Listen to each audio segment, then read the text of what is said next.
Good morning class. आप सब अच्छे होंगे, घर पे होंगे, पढ़ाई कर रहे होंगे। हम लोग इमेज प्रोसेसिंग पढ़ रहे हैं और इमेज प्रोसेसिंग हमारी 4 यूनिट, चारों यूनिट कंप्लीट हो गई है और लास्ट यूनिट हम लोग कवर करने जा रहे हैं। और संभवतः हम लोग नेक्स्ट वीक तक, जो भी हमारे टर्न आएंगे नेक्स्ट वीक तक, हम इस यूनिट को कंप्लीट कर लेंगे तो हमारा पूरा का पूरा सब्जेक्ट कंप्लीट हो जाएगा। और अगर टाइम बचा हम लोग तो आगे इसको रिवीजन भी कर सकते हैं। ठीक है, तो एक बार हम लोग सिलेबस पे चलते हैं, देखते हैं कि क्या है सिलेबस आपका। आप सिलेबस आपके पास सबके होगा तो देखिए, पहला टॉपिक जो है हमारे पास, need of data compression, Huffman, run length encoding, swift code, arithmetic coding, JPG standard और एमपीजी। आज हम लोग इतने टॉपिक को कवर करेंगे कि देखिए समय कम है और हम लोगों को लेक्चर कंप्लीट करना है। ठीक है, और आज हम आपका हाफमैन कोड पे कभी कभी एग्जाम्पल पूछ लेता है, क्वेश्चन पूछ लेता है, तो हाफमैन कोड का आपको एक क्वेश्चन भी हम करवाएंगे आज के टॉपिक पे। ठीक है, चलिए डिस्कस करते हैं आज के टॉपिक पे हम लोग क्या क्या करना है। आपका तो सबसे पहले जो आपका टॉपिक है वो है डेटा कंप्रेशन। सबसे पहला जो टॉपिक है आपका वो है डेटा कंप्रेशन। तो आप लोग पहले भी डेटा कंप्रेशन पढ़े होंगे कि डेटा कंप्रेशन का यूज़ क्यों करते हैं। कंप्रेस वर्ड ही आप बहुत अच्छे से समझ रहे होंगे। तो थोड़ा सा हम लोग क्या करेंगे, इसके बारे में आइडिया ले लेते हैं डेटा कंप्रेशन, उसके बाद हम लोग आगे वन बाय वन जो भी हमारे कोर्स हैं, जो भी हमारे टॉपिक हैं, उनको कवर करते हैं। तो first of all, what is data compression? Data compression is the process of modifying, encoding और converting the bit structure of data in such a way that it consumes less space on disc.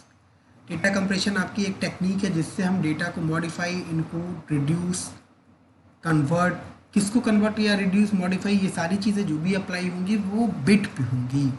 जो आप pixels image की पढ़ रहे हैं, जो size पढ़ रहे हैं, बिट स्ट्रक्चर जो डेटा है, इस क्यों ऐसा करें, ताकि हमारा स्पेस जो है, मेमोरी स्पेस, वो कम से कम यूज़ हो। Data compression is a reduction in the number of bits needed to represent data. Compressing data can save storage capacity, speed up file transfer, and decrease cost for storage hardware and network bandwidth. Data compression अगर देखा जाए तो भाई आप ये भी कह सकते हैं कि नीड ऑफ डेटा कंप्रेशन है। हम डेटा कंप्रेशन क्यों करते हैं, हमें क्या ज़रूरत है? तो इसकी ज़रूरत क्या है कि सबसे पहले हम क्या करते हैं कि कंप्रेसिंग डेटा कैन सेव, हमारे स्टोरेज कैपेसिटी को से कम करता है। जो हमारा स्टोरेज है उसको कम यूज़ करता है। हम फाइल ट्रांसफ़र करते हैं एक सेंडर से दूसरे रिसीवर या एक जगह से दूसरे जगह हम सेंड जब करते हैं तो हमें डेटा फाइल ट्रांसफ़र जरूरत होती है। तो हम क्या चाहते हैं कि हमारा डेटा तेज़ी से ट्रांसफ़र हो, उसके भी बिहाफ पे डेटा कंप्रेशन बहुत ज़रूरी है। And decrease cost for storage. देखिए सीधी सी बात है कि अगर आप सर्वर यूज़ कर रहे हैं, आप हार्डवेयर हार्ड डिस्क यूज़ कर रहे हैं, हार्डवेयर यूज़ कर रहे हैं, सॉफ्टवेयर जो भी चीज़ें यूज़ कर रहे हैं, अगर आपका डेटा कम होगा तो कॉस्ट, नॉर्मल सी बात है कि आपकी कॉस्ट भी कम ही होगी। और नेटवर्क की बैंडविड्थ, जब डेटा आप देखिए, आप मोबाइल, व्हाट्सअप सारी चीज़ें यूज़ करते हो, जब आपके ज़्यादा एमबी का डेटा होता है तो बैंडविड्थ ज़्यादा यूज़ होती है, आपको डेटा का कॉस्ट ज़्यादा होता है और आपको अपने मोबाइल में ज़्यादा स्टोरेज की ज़रूरत पड़ती है। ठीक है, the process of reducing the size of data file is often refer to as a data compression. कभी कभी हम क्या कहते हैं कि डेटा के फाइल के साइज को रिड्यूस कर देना, कम कर देना, ये डेटा कंप्रेशन है। A common data compression technique removes and replace repetitive data elements and assemble to the reduce the data size। तो कॉमन डेटा कंप्रेशन की टेक्निक्स है वो क्या करती है, रिमूव करती है, रिप्लेस करती है। जो कई बार ऐसा होता है कि बहुत सारे डेटा रिपीट होते हैं, बार बार आ जाते हैं, तो वो रिप्लेस और रिपीट करता है डेटा एलिमेंट्स। और सैम्बल्स ऐसे बहुत सारे यूज होते हैं, तो उनके बिहाफ पे हम क्या करते हैं, डेटा को कंप्रेस करते हैं। तो आपको बेसिक कॉन्सेप्ट समझ में आ गया होगा। देखिए कुछ नहीं है, डेटा कंप्रेशन आपकी टेक्निक है क्या, जिससे हमें डेटा के फाइल की साइज को क्या करना पड़ता है, रिड्यूस करना होता है। ठीक है, अब नेक्स्ट है आपका how it works. Data compression कैसे काम करता है, कैसे ये टेक्निक यूज़ करके किस बिहाफ पे कैसे ये वर्क करता है, इसको देख लेते हैं। Compression is performed by a program that uses a formula or algorithm to determine how to shrink the size of data. Compression आपका with the help of program and algorithm हम perform करेंगे. वो क्यों हम ऐसा करते हैं, ताकि हम ये जान सके how to determine shrink the size of data. हम डेटा की साइज को कैसे shrink कर सके, कम कैसे कर सके. ऐसे बहुत सारे आपकी कंप्रेशन टेक्निक्स हैं. Text compression can be as simple as removing all unneeded characters, inserting a single repeat character to the indicate string of repeated characters, and substituting a smaller bit string for frequently occurring bit string. Data compression can reduce a text file to 50% or significantly higher percentage of its original size. देखिए text compression कह रहा है कि text compression में क्या होता है, basically common method है जो आपके अनइम्पॉर्टेंट कैरेक्टर्स हैं उनको क्या करता है, रिमूव करता है. आपका बहुत बार ऐसा होता है कि एक ही कैरेक्टर कई बार यूज़ हुआ है, बहुत बार आपके पूरे के पूरे डेटा में, पूरे के पूरे चैप्टर में, पूरे के पूरे पीडीएफ में आपके यूज़ हुआ है, तो उसको क्या करता है, उसको एक दूसरे से कन्वर्ट कर चेंज करता है. आप क्या कहते हैं कि सिग्निफिकेंट, सपोज दैट आप स्ट्रिंग यूज़ कर रहे हैं, जो भी उनको दोबारा उसी स्ट्रिंग की ज़रूरत हो रही है तो उसे हम सैम्पल वाइज यूज़ कर सकते हैं, ठीक है. या बार बार आप क्या करते हैं, एक ही टेक्स्ट फाइल है तो उसको हम दोबारा क्या करते हैं, सैम्पल्स के हिसाब से या स्ट्रिंग के हिसाब से आपस मैनेज करते हैं. तो सबसे अब फ़ायदा क्या होगा इससे, तो हमारा लगभग 50% या इससे ज़्यादा भी हमारा डेटा कंप्रेशन से डेटा की साइज़ कम हो सकती है. For data transmission, compression can be performed on the data content or on the entire transmission unit, including header data. Data transmission की बात कर, अभी हमने आपसे कहा कि जब हमें डेटा ट्रांसमिट करना होता है, डेटा एक जगह से दूसरे जगह भेजना होता है. आप आजकल जितने भी डेटा का यूज़ देखिए, ज़्यादातर ट्रांसमिशन के लिए यूज़ करता है. हम यहाँ तक कि आप कोई इमेज क्लिक करते हैं तो आप फेसबुक पे, व्हाट्सएप पे अपने फ्रेंड्स को भेजते हैं, या आप कहीं पे भी अपलोड करते हैं डेटा पे, कहीं पे आप फाइल किसी को मेल करते हैं, तो आप क्या चाहते हैं, सबसे पहले आपका जो भी डेटा कंटेंट हो वो बहुत तेज़ी से एक जगह से दूसरी जगह ट्रांसमिट हो जाए.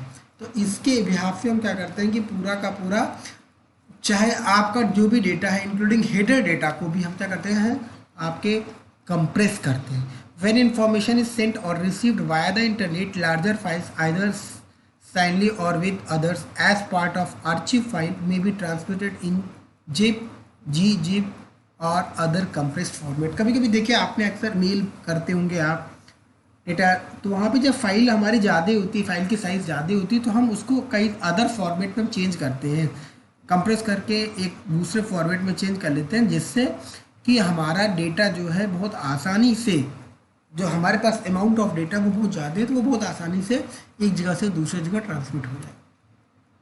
Why we need of data compression, तो ये आप अभी फर्स्ट वाले स्लाइड में भी हम लोगों ने देखा था कि डेटा कंप्रेशन की बेसिकली नीड क्या हुई, तो हमारा तीन चीज़ें कॉमन है. पहला तो डेटा स्टोरेज की प्रॉब्लम जो है वो हमें ख़त्म करनी. दूसरा हमारे कॉस्ट की जो प्रॉब्लम है, कॉस्ट, अगर डेटा हमारा ज़्यादा होगा तो हमारी कॉस्ट भी ज़्यादा होगी. तीसरा पॉइंट जो आपका आता है डेटा ट्रांसमिशन की बात आती है कि हम एक प्लेस से जब दूसरे प्लेस पे डेटा ट्रांसमिट करते हैं तो वहाँ पे भी हमें जो एफिशिएंसी की बात आती है, डेटा हमारा बहुत तेज़ी से ट्रांसफ़र नहीं हो पाता है. तो इन तीनों, ये मेन आपके तीन रीज़न है जिसकी वजह से हमें डेटा कंप्रेशन की नीड पड़ी. Data compression can dramatically decrease the amount of storage a file take up.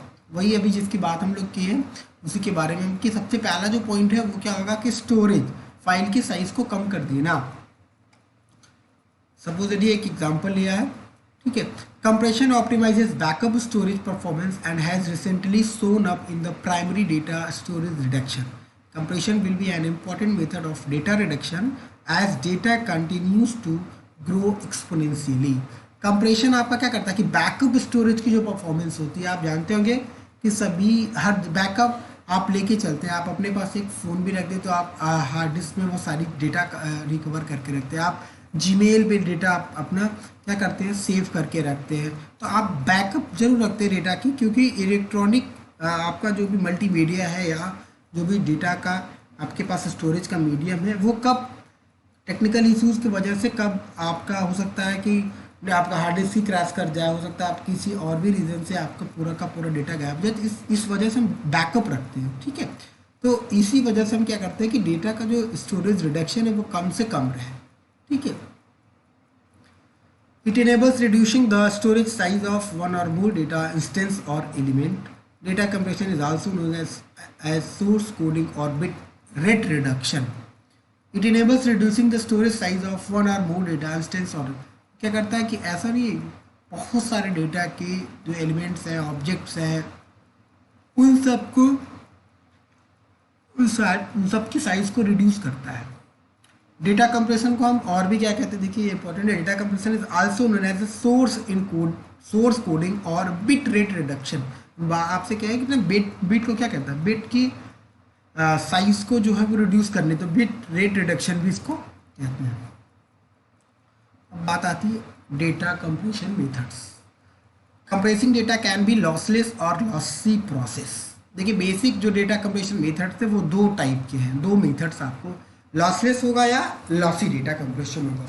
Lossless compression enables the restoration of file to its original state without the loss of a single bit of data when file is uncompressed.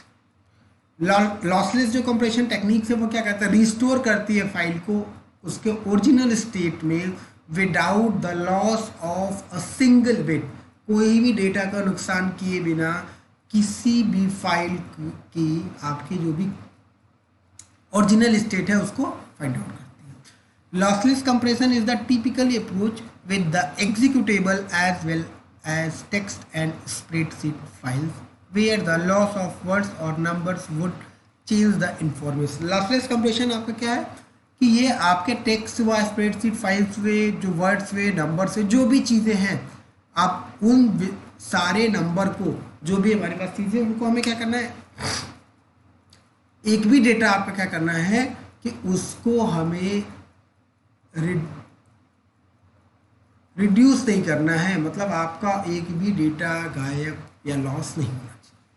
Lossy compression permanently eliminates bits of data that are redundant, unimportant और imperceptible. Lossy compression technique उससे reverse है, just opposite है कि वो क्या करता है, permanent delete कर देता है बिट्स को, डेटा को, इमेज या पिक्सल्स को। क्यों, क्या, कौन से, जो कि रिडंडेंट है, जो अनइम्पॉर्टेंट है, इनपरसेप्टिबल है, जो हमारे पास कॉपी ऑफ डेटा है या जिसका बार बार यूज़ हो रहा है, उनको हम कन्वर्ट करने हैं तो उसको, उन सारे डेटा को ये क्या कर रहा है, परमानेंट डिलीट कर रहा है। Lossy compression is useful with graphics, audio, video and images where the removal of some data bits has little or no discernible effect on the representation of the content. जो lossy compression technique है वो आपका audio, video, images सारी जगह पे आपका work कर सकता है।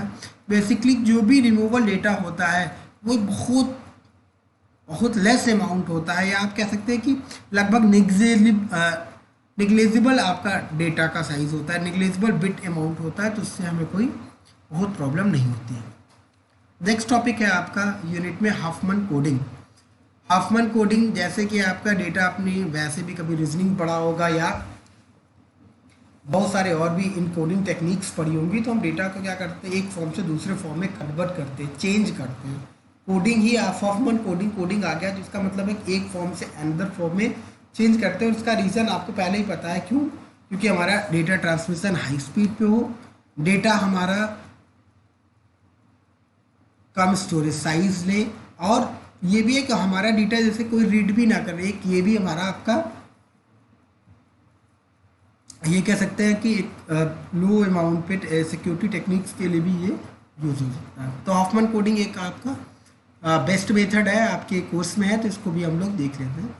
Huffman coding is the statistical data coding method that reduces the average code word length, which represents the unique pattern of a set. Huffman coding आपका क्या है, statistical data coding method है, जो reduce क्या करता है, आप ध्यान रखिएगा, reduce average code word length। मैंने आपसे अभी चर्चा किया, बात किया था कि जितनी भी आपके ये टेक्निक्स हैं वो क्या करती हैं कि बार बार जो बिट्स हो आ रहे, जो नंबर ऑफ अकरेंसेस हैं बिट्स की, उनको हम चेंज कर दें, तो बार बार वो बिट की अगर उनको सैम्बल में, स्ट्रिंग को सैम्बल में, कोड में चेंज कर दें, तो उससे हमारा क्या होगा कि अमाउंट का जो डेटा होगा, डेटा ऑफ अमाउंट होगा वो कम हो जाएगा।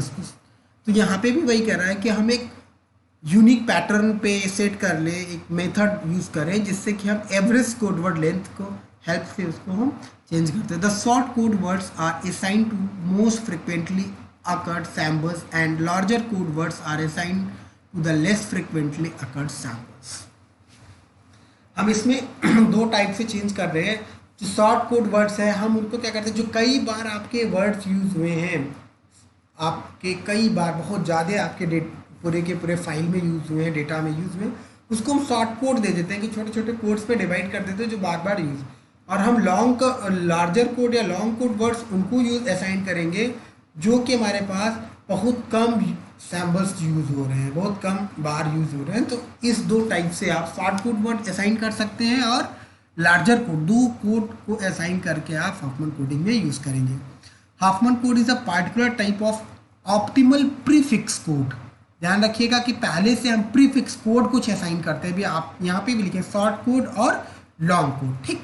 Hoffmann code is a particular type of optimal prefix code that is commonly used for lossless data compression. Commonly Huffman code का यूज जो होता है वो लॉसलेस डेटा कंप्रेशन में यूज होता है। The output from Hoffman algorithm can be viewed as a variable length code table from encoding a source sample such as a character in a file।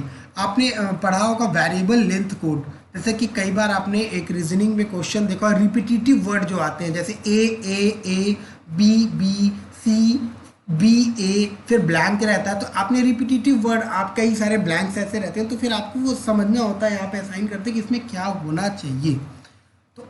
Variable length code के table के form में हम क्या करते हैं, encode करते हैं source sample code को, ठीक है। तो अभी हम इस पे एक एग्जांपल आपको दिखा देते हैं कि कैसे हम इसको वन बाय वन सॉल्व करेंगे, ठीक है। हॉफमैन कोड का एक एग्जांपल अभी हम आपको कराते हैं। Huffman coding algorithm is a bottom up approach. ये आपका क्या है, बॉटम टू अप, मतलब नीचे से ऊपर की ओर, बॉटम टू अप की ओर अप्रोच पे वर्क करता है। अब Huffman coding algorithm, the main idea of algorithm is create a binary tree called Huffman tree. हमारा जो बेसिक आइडिया होगा हॉफमैन कोड का, तो वो पहला सबसे आइडिया क्या होगा, या पहला जो फीचर्स है वो क्या होगा कि हमें सबसे पहले एक ट्री क्रिएट करनी है, एक बाइनरी ट्री जिसे हम हॉफमैन ट्री का नाम देंगे। हॉफमैन ट्री कहेंगे based on bytes of frequency on the data. जो किस पे बेस्ड होगा, bytes on frequency of data, कितने बाइट की, मतलब कौन से बाइट डेटा जो है वो कितनी फ्रीक्वेंसी, कितनी बार अकरेंसेज हुई है, कितने बार कितनी रिपीट हुई है वो डेटा।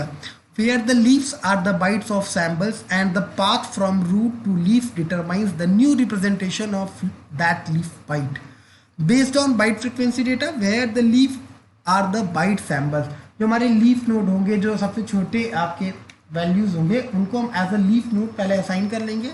उनके बिहाफ पे हमारा जो पाथ होगा या जो रूट होगा वो नया रिप्रेजेंटेशन नए तरीके के देता रहेगा। तो ये आपका एक एल्गोरिथम है, इसको एक बार देख लीजिए। सबसे पहले इंस्लाइजेशन करेंगे, put all samples on a list sorted according to their frequency counts. Second point आपका repeat until the list has only one sample left. From the list pick two samples with the lowest frequency counts from Hoffman subtree that has these two samples as a child node and create a parent node। Binary tree आपने पढ़ा होगा, बहुत easy हो, आपको याद होगा सारी चीज़ें। तो आप जैसे बाइनरी ट्री आपने डा में पढ़ रखा होगा, डेटा डिज़ाइन एनालिसिस एल्गोरिथम में, वहाँ पे बहुत अच्छे से पढ़ा होगा। तो बेसिक कॉन्सेप्ट वही है पूरा। Assign the sum of children's frequency counts to the parent and insert it into the list such that the order is maintained। Delete the children from the list। Assign a code word for each leaf based on the path from the root। Basic ये जो concept है, ये जो algorithm है, ये कैसे work कर रहा है, तो चलिए हम लोग इसको एक एग्जांपल के थ्रू देख लेते हैं। एक एग्जांपल देख ले रहे हैं हम लोग। ये जो भी एग्जांपल है मैं आपको आपके जब भी यूट्यूब पे वीडियो अपलोड करूँगा तो उसमें भी आपको लिंक प्रोवाइड कर दूंगा, इसका भी, और जेपीजी नेक्स्ट टॉपिक है उसको भी, दोनों टॉपिक। और आपको अभी मैं ग्रुप में भी सेंड कर देता हूँ पीडीएफ, ताकि आप आराम से इसको देख सकें, ठीक है। चलिए हाफमैन ट्री सबसे पहला आपने पढ़ा था अभी, आपने यहाँ पे देखा था कि जो इसका एल्गोरिदम था, सबसे पहले क्या करना है कि आपको हाफमैन ट्री क्रिएट करना है। हाफमैन ट्री का आपको क्या करना है, एक हाफमैन ट्री बनाना है। तो सबसे पहला जो काम आपका होगा, हाफमैन ट्री कैसे कैसे हम बनाएंगे। चलिए द स्टेप्स, जो बेसिक स्टेप्स हो गए कंस्ट्रक्ट करने में हाफमैन ट्री के, वो ऐसे। Step 1, create a leaf node to each character. ये हम लोगों ने 1 बाई 1 देखा है। अभी जो एल्गोरिदम है उसी को कन्वर्ट करके स्टेप में हमने यहाँ पे लिख दिया है, ठीक है। सेम प्रोसेस फिर भी आप एक बार देख लीजिए। Leaf node of a character contains occurring frequency of that character. Step 2, arrange all the nodes increasing order to their frequency value. Consider the first 2 nodes having minimum frequency. Create a new internal node. The frequency of these new node is the sum of frequency of those nodes. Make up the first node as the left child and the other node as the right child of newly created node. Step 4, keep repeating step 2 and 3 until the nodes from a single tree, the tree finally obtained is the designed Hausmann tree. That is the complexity. और ये formula आपके पास use होंगे। तो एक example लेके हम लोग देख लेते हैं। प्रॉब्लम क्या है, एक फाइल है, a file contains following character with the frequency shown, if Huffman coding use data compression determine. कह रहा है कि एक प्रॉब्लम दिया हुआ है,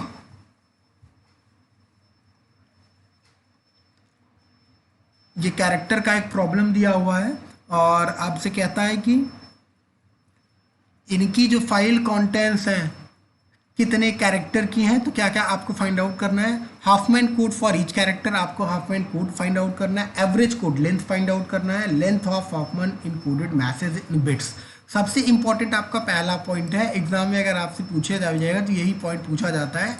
एवरेज कोड लेंथ और length of Hopman code message, ये जो है इन बिट्स में, ये आपके अभी बेस्ड ऑन ये फार्मूला जो अभी आपको बताया है इसी पे है, ठीक है। इन दोनों फार्मूला 1 और फार्मूला 2 का यूज करके एवरेज कोड लेंथ और लेंथ ऑफ हाफमैन कोड हम लोग फाइंड आउट। सबसे पहले देखते हैं हाफमैन कोड, क्योंकि ये आपके एग्जाम ऑफ पॉइंट, ये कैरेक्टर्स हैं और उनकी फ्रिक्वेंसीज दिया जाए। सपोज दैट ए है वो 10 times, E 15 times, I 12 times, O 3 times, U 4 times, S 13 time और टी 1 टाइम। सोल्यूशन आपका सबसे पहले क्या, first let us construct the Huffman tree. Huffman tree is constructed in the following. सबसे पहले आप क्या करते थे, स्टेप 1 आपका क्या होता था, आप ध्यान से देखिए। Create a leaf node for each character of the text. सबको आपको एक लीफ नोड क्रिएट करना है। तो स्टेप 1 में आपने क्या किया, सबका जैसे जैसे अकरेंसेस आया है उसके बिहाफ पे आपने एक tree create. Leaf node of character contains the occurring frequency of that character. जो लीफ नोड हम लोग क्रिएट कर रहे हैं वो किसके, ये देखिए आपको दिखा एक लीफ नोड हमने क्रिएट किया कैरेक्टर वाइज, 1 बाई 1 कैरेक्टर को, जो कैरेक्टर आपको दिया था एग्जांपल में उसके बिहाफ पे किया और जितनी उनकी फ्रिक्वेंसी है उस ऑर्डर में। अब ये फ्रिक्वेंसी का जो किस ऑर्डर में करना था, इंक्रीजिंग ऑर्डर में, बढ़ते हुए क्रम में हमने इनको सॉर्ट आउट किया। अब स्टेप 2 जो है आपको क्या करना है, यहाँ पे स्टेप 2 में ध्यान से देखिए, arrange all nodes in increasing order to frequency value. तो ये हमने अरेंज कर दिया। अब आपको क्या करना है, क्रिएट इंटरनल नोड। आपको यहाँ पे क्या करना है कि 1 बाई 1 यहाँ पे क्या करना पड़ेगा, create a new internal node. किसकी, जो सबसे जो हमारे नोड, जो फर्स्ट 2 नोड हो क्या होंगे, जो सबसे फर्स्ट 2 नोड्स होंगे जो इनकी फ्रिक्वेंसी मिनिमम होगी उनको लेके हम क्या करेंगे, एक इंटरनल नोड। तो यहाँ पे हम इन दोनों के लिए इंटरनल नोड को, तो इंटरनल नोड पे हमारे पास ये देखिए पहला जो बना तो टी और ओ, इनकी फ्रिक्वेंसी 1 और 3 है। तो इंटरनल नोड क्रिएट किया तो 1 और 3 आपका क्या हो जाएगा, 4। आपको पहले भी पता होगा बाइनरी ट्री में आपने पढ़ा कि जो हमारे पास रूट से लो लेवल की वैल्यू होगी उसको हम लेफ्ट में रखेंगे और जो रूट से, ये आपने बाइनरी ट्री पढ़ के रखा। तो सबसे पहले हमने क्या किया कि राइट साइड में कर दिया हायर वैल्यू 3 को और यहाँ पे 1 को। तो इंटरनल नोड क्रिएट हो गया 4। अब हमें क्या करना है, 4 आ गया, 4 आपका टी और ओ तो कंबाइंड। अब दूसरा इंटरनल नोड ऐसे लगातार कब तक क्रिएट करना है, जब तक कि आपके पास सिंगल, यहाँ पे आपने क्या, कब तक करना है ये, make the first node of left child and the other node is the right child of the newly created node. ये लगातार आपको स्टेप 2 और 3 तब तक फॉलो करना है until the nodes from a single tree, जब तक हमारे पास ये पूरा का पूरा जो नोड है वो सिंगल ट्री में ना आ जाए, ठीक है।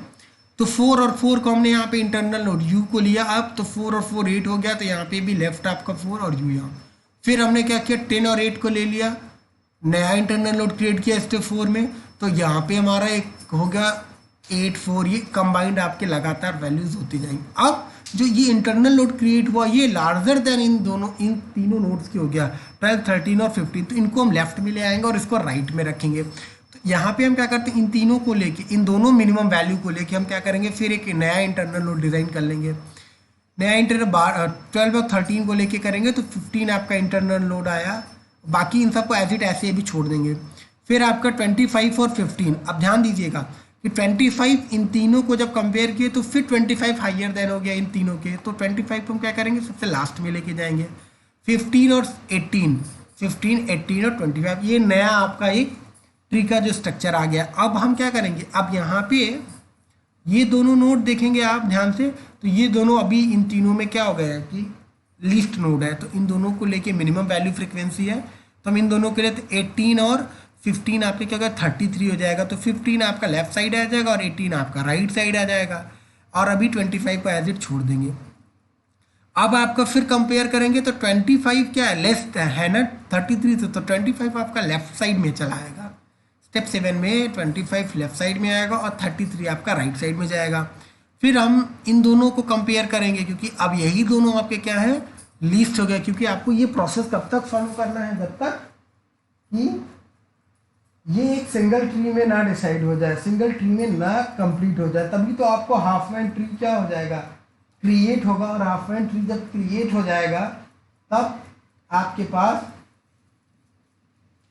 एक आप सोर्स कोड डिजाइन करेंगे, वही कोड आपको हाफमैन कोड आपको सोल्यूशन में प्रोवाइड करना है। चलिए, तो जब आप इन दोनों नोड को कंपेयर किए, कंबाइंड किए, तो ये क्या हो गया 33 25 58, तो 58 जब हुआ तो 25 वाला जो आपका पूरा का पूरा ये ट्री था, सब ट्री आप कह लो, तो 25 वाला लेफ्ट साइड में और 33 वाला राइट साइड में आ गया, तो ये पूरा का पूरा एक ट्री जो बन गया that is a Hopman tree.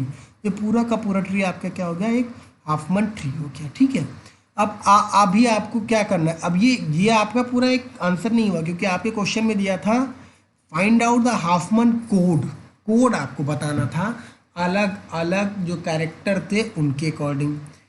तो नेक्स्ट आपका क्या होगा, now we assign weight to all the edges of the constructed Huffman tree, let us assign weight 0 to the left edge and weight 1 for the right as.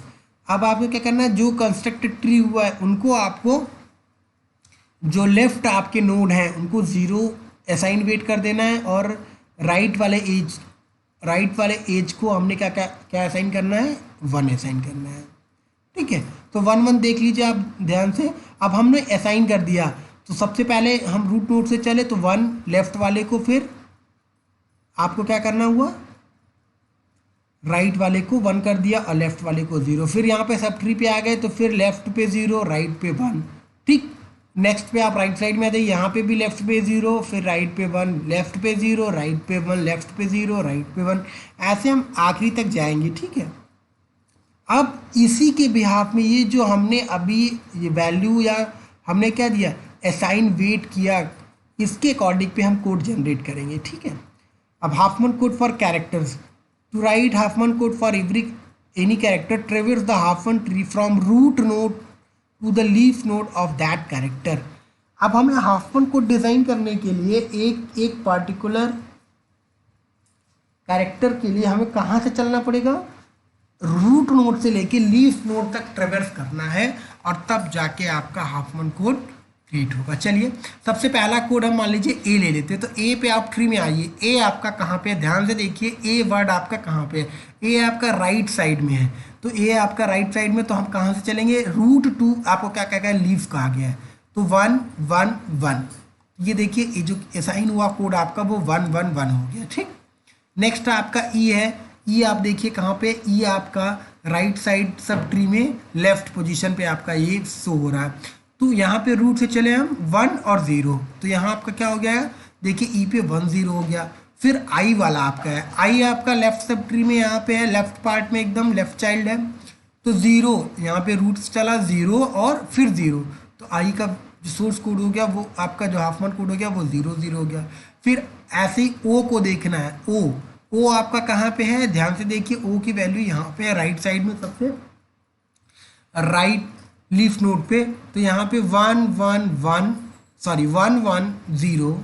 फिर 01, ध्यान से देखिएगा 11001, ये यहाँ पे क्या है 11001। ऐसे ही यू का, एस का और टी का भी हम फाइंड आउट, टी का भी आखिरी वाला है तो टी का भी देख लीजिए 11000, ठीक है। तो 1100 ये टी का हो गया। ये यही आपका हॉफमैन कोड अभी पार्टिकुलर, ये एक पहला वाले क्वेश्चन का आपको आंसर मिल गया, ठीक है। नेक्स्ट आपका एवरेज कोड लेंथ आपको फाइंड आउट करना था।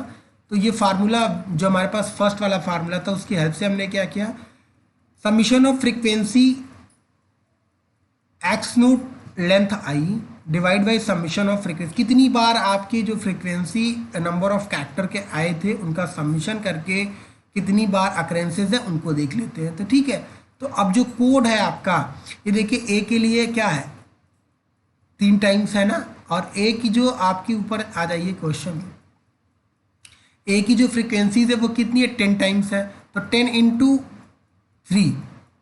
इंटू 3 प्लस 15 इंटू 2, 1 बाई 1 आप देखेंगे तो ये सारी चीज़ें आपको 1 ऐसे ही मल्टीप्लाई करके आपको जिस हिसाब से ये फ्रीक्वेंसी है और जो कोड आपने फाइंड आउट किया है उसके मल्टीपल करके डिवाइड बाई क्या करना है, जो नंबर ऑफ फ्रीक्वेंसीज आपको ये दी हुई है, तो ये आपको क्या मिल जाएगा भैया, ये आपको देखिए एवरेज कोड लेंथ जो इसके अकॉर्डिंग आएगा 2.52 आ जाएगा, ठीक। नेक्स्ट आपका जो लास्ट वाला इसमें क्वेश्चन था, length for Huffman encoded message, आपको सेकेंड वाला फार्मूला यूज करना था, total number of bits in Huffman code encoded message, total number of character in message x, average code length पर कोड। तो आपको टोटल अगर आप जोड़ेंगे तो 58 आएगा, जो टोटल नंबर ऑफ आपकी फ्रीक्वेंसी है वो क्या हो जाएगी इस मैसेज में 58 इंटू आपने जो एवरेज कोड लेंथ लिखा है इसका मल्टीप्लाई करना है। तो मल्टीप्लाई करके देखेंगे तो 146.16 मतलब लगभग आप अराउंड 147 बिट कह सकते हैं। तो ये पूरा का पूरा हॉफमैन ट्री या हॉफमैन कोड का एक क्वेश्चन था, और हॉफमैन कोड कैसे फाइंड आउट करते हैं तो आप लोग इसको ध्यान से पढ़िएगा। ये सेशनल पॉइंट ऑफ व्यू से, सेमेस्टर पॉइंट से सेमेस्टर में भी पूछा जा सकता है, तो आप इसको अच्छे से पढ़िए, देखिए प्रिपरेशन आप अच्छे से बिल्कुल रखिए। नेक्स्ट चलिए हम लोग चलते हैं आपके नेक्स्ट वाले पे। नेक्स्ट जो आपका है अर्थमेटिक कोडिंग और आपका run length encoding. Arithmetic coding is a form of entropy encoding used in lossless data compression, normally a string of characters such as the words hello there is represented using a fixed number of bits per character, and in the ASCII code when a string is converted, arithmetic encoding frequently used character will be sorted with fewer bits and not so frequently occurring characters will be stored with more bits, resulting the fewer bits used in total. Arithmetic encoding, और उसके बाद है आपका run length encoding. ये आपके एकदम syllabus के according हम लोग चल रहे हैं। Run length encoding is a technique for encoding data where consecutively occurring entities are represented only once with a symbol along with a frequency. The original sequence is the transformed into smaller run with data values and their count, thus enables compression. RLE is considered to be one of the oldest data compression approaches. This approach is suitable for all kind of information, text or binary. Run length encoding आपकी सबसे पुरानी compression data techniques है, और ये जितने भी kind of आपके images हुए, टेक्स्ट हुए, बाइनरी कोडेड हो, वो सब पे अप्लाई होता है, ठीक है। अब इसमें जो इनकोडिंग डेटा का मेथड है वो क्या होता है कि हम जो फ्रिक्वेंसी है आपके सैम्बल्स की डेटा की, उनके बिहाफ पे हम क्या करते हैं कि एक बार इनको यूज़ करते हैं, ठीक है। आपका RLE may not be suitable for a data which do not have items repeating consecutively. RLE can be performed in bit level, byte level or even pixel level cases of images. आप इसको bit wise में, bite wise में या pixel level पे images को कर सकते हैं, ठीक है। RLE is a lossless compression technique, ठीक। An example of run length encoding input sample, suppose that आपको ये एक input sample दिया हुआ है A H H H H H H H T 5 times है आपका, P 4 times, W 2 times, J K 4 times है, फिर आपका एल जो है वो 10 टाइम्स है। तो रन लेंथ इनकोड इसको हम डिवाइड कैसे कर रहे हैं, ठीक है। रन लेंथ इनकोड जो हम इसको क्रिएट करेंगे 2A 7 H65 P2W1 4JK 10L। ये किस किस भी आप की जो नंबर ऑफ अकरेंसेस है किसके आपके कैरेक्टर्स के, उनके बिहाफ पे हम इनको देख रहे हैं। तो पहला ए देखिए 2 बार है तो 2A, फिर H आपका 7 टाइम है 7H, T आपका 6 टाइम तो 65 P2W। ये बहुत कॉमन मेथड है, बहुत ओल्डेस्ट मेथड है। ये मैंने आपको बताया कि फ्रिक्वेंसी के बिहाफ पे ये वर्क करता है, ठीक है। ये दूसरा एग्जांपल है, इसको भी आप देख लीजिएगा। नेक्स्ट आपका ये लास्ट टॉपिक है आज के लिए, जेपीजी एंड एमपीजी है। आपने बहुत पहले पढ़ रखा होगा। आजकल आप जो भी मूवीज़ यूज़ कर रहे हैं या इमेजेस, तो ये फॉर्मेट आपने देखा होगा, बहुत कॉमन फॉर्मेट है और आपने इससे कहीं ना कहीं ज़रूर पढ़ रखा होगा। फिर भी मैं आपको थोड़ा सा आपको इसके बारे में इंट्रोडक्शन और इसकी नोट्स जो है वो मैं आपको पीडीएफ फॉर्मेट में प्रोवाइड कर रहा हूँ, ठीक है। हाफमैन कोड का जो एग्जांपल अभी मैंने कराया वो, और आपको जेपीजी और एमपीजी का जो पूरा नोट्स है इसको भी मैं आपको पीडीएफ फॉर्म में आपके ग्रुप पे और आपके यूट्यूब वाले लिंक पे भी प्रोवाइड कर दे रहा हूँ, ठीक है। चलिए, जेपीज is the joint photographic expert group which works on the standard for compression of still digital images। JPG आपका क्या है, इमेज के लिए कंप्रेशन टेक्निक डिजिटल इमेजेस जो है उसके लिए वर्क करता है। इसका फुल फॉर्म होगा joint photographic expert group. MPG is the moving picture expert group which works the standard for compression of digital movies. ये आपका मूविंग पिक्चर एक्सपर्ट ग्रुप है और ये किसके लिए, वीडियोस के लिए, डिजिटल वीडियोस के लिए वर्क करता है कंप्रेशन टेक्निक। जो पहला वाला है जेपीजी वो इमेजेस के लिए वर्क करता है। डिजिटल इमेजेस और video are compressed primarily for 2 reason, to save storage space for archival and to save bandwidth in a communication. किसी भी डिजिटल इमेज को हम कंप्रेस करते हैं, वीडियो को कंप्रेस करते हैं, उसका बेसिक 2 ही रीज़न ज़्यादा होता है। एक तो साइज़ को रिड्यूस करना ताकि स्टोरेज हमें कम लगे, और डेटा ट्रांसमिशन, डेटा ट्रांसमिट जब हम करते हैं एक जगह से दूसरी जगह तो हमें क्या होता है कि हमारा डेटा की बैंडविड्थ कम यूज़ हो, कॉस्ट कम यूज़ हो इसकी वजह से, इसलिए हम उसको क्या करते हैं, कंप्रेस करके रखते हैं। तो जेपीजी, ठीक है, JPG is design for full colour और grey scale images of natural scenes. It works very well with photographic image. The MPG system part of coordinates between the video and audio parts as well as the coordinating external synchronization. देखिए, ये आपका basic, ये दोनों जो topic हैं इनको हम ये कॉमन आपको बता दें। बाकी इसकी पूरी नोट्स मैं आपको अभी ये फॉर्मेट में आपको प्रोवाइड कर दे रहा हूँ, पीडीएफ फॉर्मेट में, जेपीईजी और एमपीईजी दोनों। तो इसको आप ध्यान से पढ़ लीजिएगा, बहुत कॉमन है और एकदम थ्योरेटिकल मेथड है, कुछ भी आपको देखना है, ठीक है। तो आज वाली क्लास के लिए इतना ही, ठीक है। Thank you class. आप घर पे रहें, अच्छे से पढ़ें और अपना ध्यान रखें, पढ़ाई करें, क्योंकि एग्ज़ाम आपको देना है।